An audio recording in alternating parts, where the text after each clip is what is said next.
Alright, in this video we're going to show you how you can set up your locations or warehouses in your Kader system.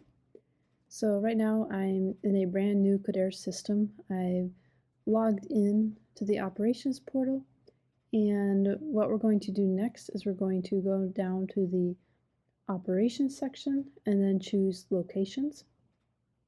And on this screen will be all of your warehouses. And here you can either manually add each of your warehouses to the system through this row below, or you can import a sheet of warehouses. So let's say you have your warehouses set up in your ERP, and now you want to add them here to Kader's. We could manually add them, so we could do our warehouse code, for example. If your warehouse is located in Peachtree City, your warehouse number or code in the ERP might be PCH, and then you can set the name of the warehouse to whatever you like.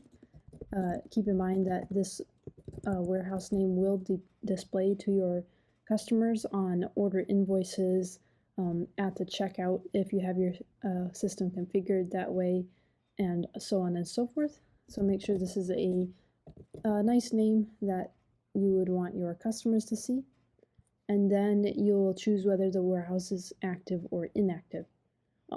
Typically, you're always going to be setting this to active, and you will want to make sure that you have your active warehouses designated as active, and any warehouses that you may or may not fulfill out of as set to inactive. Because what's going to happen is as the Kader system is bringing in data from the ERP, such as SKUs, it will only bring in the SKUs for your active warehouses, because that is what you need to run pricing and other things on your system. So I'm going to go ahead and add this warehouse, and as you can see, it manually added it to the system. One thing to note is that you can keep manually adding your warehouses, especially if you only have a few of them. But let's say you had like 30 some warehouses and you didn't want to manually add all your active ones. What you can do is import them from a spreadsheet instead. So I have a sample spreadsheet here that we can take a look at. So what you want to do is, let's say you have your active warehouses in the ERP. What you can do is export those warehouses out of the ERP and then open up that sheet and adjust the column headers to match the column headers that Kaderis expects. So what you can, in order to get the column headers that Kaderis expects, you could open this file menu here and choose export, and that would give you a sheet with the column headers that you would need.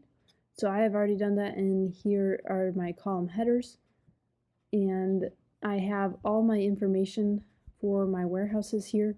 It's all in the sheet ready to go. The required fields is obviously code, which will be the warehouse number from your ERP, and then you'll want to set the pretty name for your warehouses and whether they're active or not. So as you can see, almost all of these warehouses are active, but I have a few of them marked as false because we don't fulfill out of those. And you can add additional information as needed as well if you like, but all the rest of this is optional.